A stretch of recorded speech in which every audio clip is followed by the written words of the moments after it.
One cold, rainy night, a police officer on patrol walked up to a man who had caught his eye. The man had been standing on the corner for 15 minutes. Strange, particularly in this weather. The man spoke up quickly and reassuringly. We tried writing to each other, but soon we lost touch, as I was constantly moving from place to place.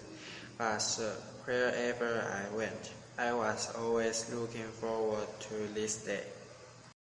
What a true friend you are, the officer said, offering to light the man's cigar.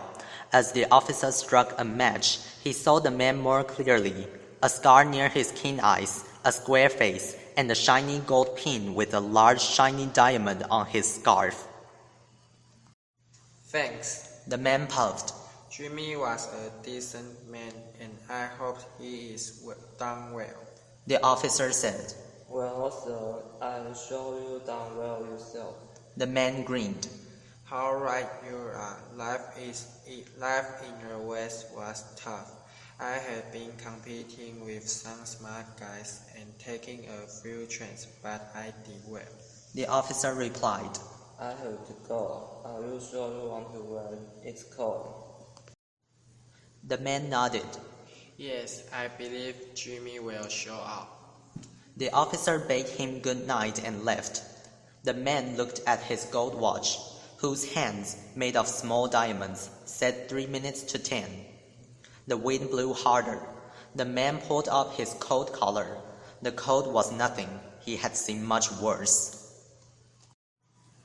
A tall man in a long overcoat and a hat hurried from across the street. He walked straight to the man who had been waiting, paused, and asked, Is that you, Bob? Jimmy Wells, I am so glad to see you, shouted the man from the west. The tall man gave him a hug. How has the West treated you, old friend? Bob said. It has given me everything I wanted. Now I have changed quite a bit. Jimmy, you look 2 or 3 inches taller. How have you been doing in New York?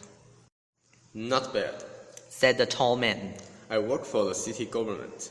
Bob, let's go somewhere and chat about the old time. The two men walked arm in arm.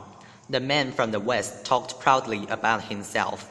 The other man listened with interest. When they came in front of a drugstore that was bright with lights, each man turned to look at each other. The man from the west stopped suddenly and released the other man's arm. You are not Jimmy Wells, he shouted, looking startled. 20 years is a long time, but not long enough to change the shape of a man's nose. It sometimes changes a good man into a bad one, said the tall man, putting his arm on Bob's shoulder. You are under arrest, Bob. The Chicago police informed us of your coming here. Before we go to the station, here's a note for you. It's from Officer Wells. The man from the west read the note. His hand trembled. Bob, I was well on time. When I struck the match, I was finally certain that you were the man found for robbery in Chicago. Somehow, I couldn't arrest you myself, so I got my colleague to do it, Jimmy.